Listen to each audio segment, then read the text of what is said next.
हम जो है कल 3:30 पौने 4 बजे गिरना नदी की तरफ गए 11,000 कॉलोनी के पीछे। और मोटरसाइकिल लगा के हम फिल्ली इतने पानी से जो नदी थी उसको पार करके वापस टीले पे गए। तो वहाँ पे 30-35 लोग मछली मार रहे थे।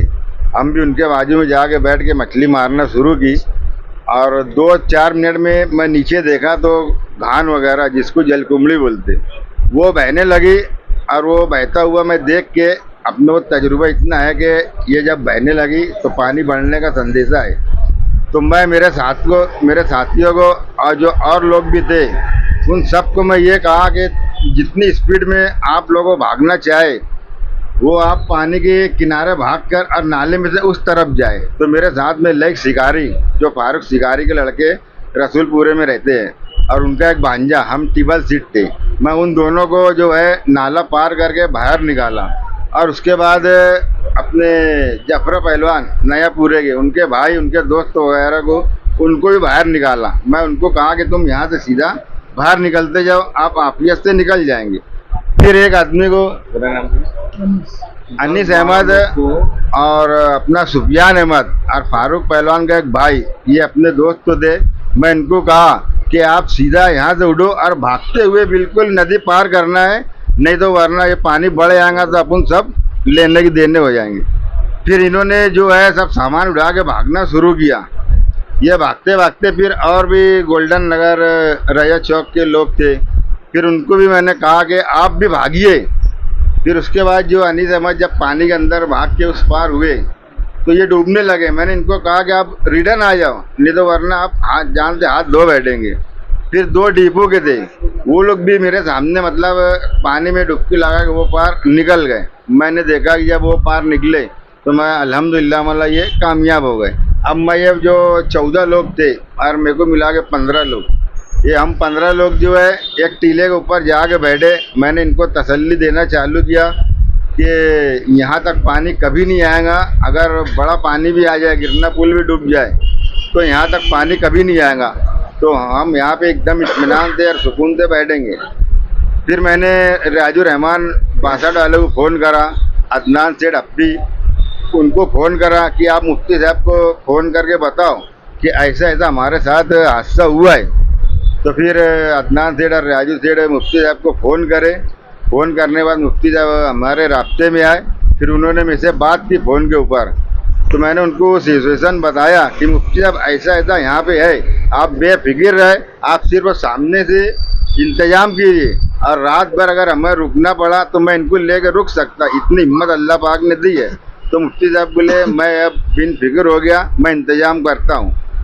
फिर रात में साजिद मेंबर मुफ्ती साहब बोले खाना मैं मंगवा लिया हूँ, तो आप अगर कोई आना चाहे तो ये खाना ले आ सकते। फिर मैंने हिम्मत की आने की, लेकिन पानी इतना बढ़ने लगा तो मैं फिर पीछे हट गया।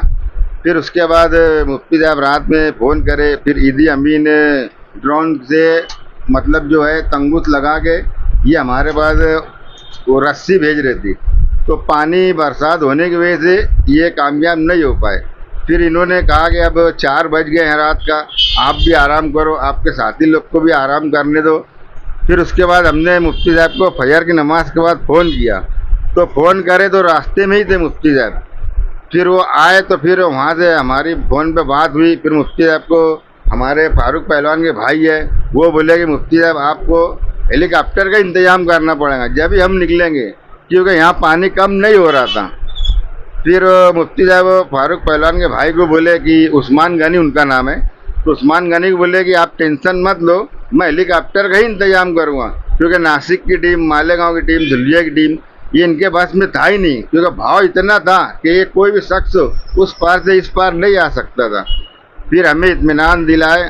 फिर 11 बजे मुफ्ती इस्माइल साहब और साजिद मेंबर साहब ये दोनों ने, एक भील था वो जो बाबा थे उनकी उम्र 51 साल थी, लेकिन वो बचपन से ये हुनर जानते थे। तो इतनी हिम्मत की दाग उनकी देनी पड़ेगी कि वो जो है ट्यूब के ऊपर बैठ के हमारे पास 10-12 बिस्लरी की बोतल और जलेबी वगैरह खाने का इंतज़ाम किया। फिर मैं उनको ले कर कंधे पे रख के फिर साथ में आके हम 15 लोग नाश्ता वगैरह करे।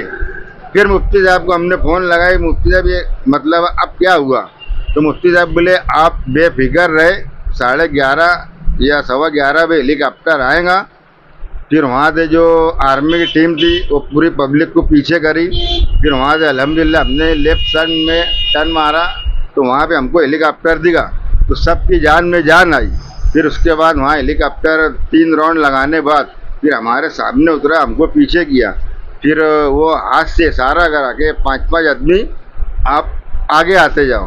फिर मैंने ये सोचा कि मैं सबसे आखिरी में जाऊंगा, तो फिर मैं 5-5 आदमी पहले धुलिया वाले को भिजाए, उसमें एक मालेगांव वाले धुलिया के 4 लोग थे, फिर मालेगांव के 5, फिर हम 5 लोग गए। ऐसे 3 टुकड़ी के अंदर आधे घंटे के अंदर हम हिफाजत से बाहर आ गए। वो मुस्तकीम डिग्नेडी को फ़ोन करे थे तो फ़ोन कट हो गया था, लेकिन उसके बाद फिर उधर से उसका खुद कॉल आया तो हम लोग उस पर बात करें कि यार भाई कोई कोशिश कर तो निकालने की, हम लोग यहाँ फंसे हुए हैं और नहीं तो तू हेलीकॉप्टर का इंतज़ाम कर।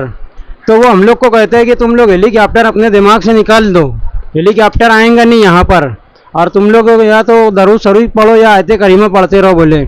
और बोले इंशाल्लाह बोले फजर की जैसी जमात ख़त्म होगी मैं नदी पर आ जाऊँगा, लेकिन वो नदी पर नहीं आए। फजर की जमात ख़त्म हो गई, उसके बाद भी हम लोग इंतज़ार करते रहे कि कोई आएंगे। उसके बाद हम मुफ्ती साहब को फ़ोन लगाए, मुफ्ती साहब वहाँ पर आकर हम लोगों को बाहर निकलाने की कोशिश करे और अल्हम्दुलिल्लाह बाहर हम लोग निकल गए उनके ज़रिए से। मुझे पानी में पहुँचे और उसके 10-15 मिनट के बाद में इकबाल डीसी ने हम लोगों को आवाज़ लगाई तो पानी बढ़ रहा है निकल जाओ। मैंने 8 से 10 लोगों को बाहर निकाल दिया है। अब अपन लोग जितने बचे हैं तुम लोग जल्दी फ़ौरन आओ और सबको निकलते किनारे से। लेकिन पानी इतना बहाव होने की वजह से 2 लोगों ने कोशिश की डूबने की वजह से वाले डीसी ने उन लोगों को पकड़ कर निकाला और ये कहकर रोक दिया कि अब जो होगा देखा जाएगा। सब के सब 15 किलो चल के टीले पर रहो और हम लोग अब किसी की मदद मांगेंगे।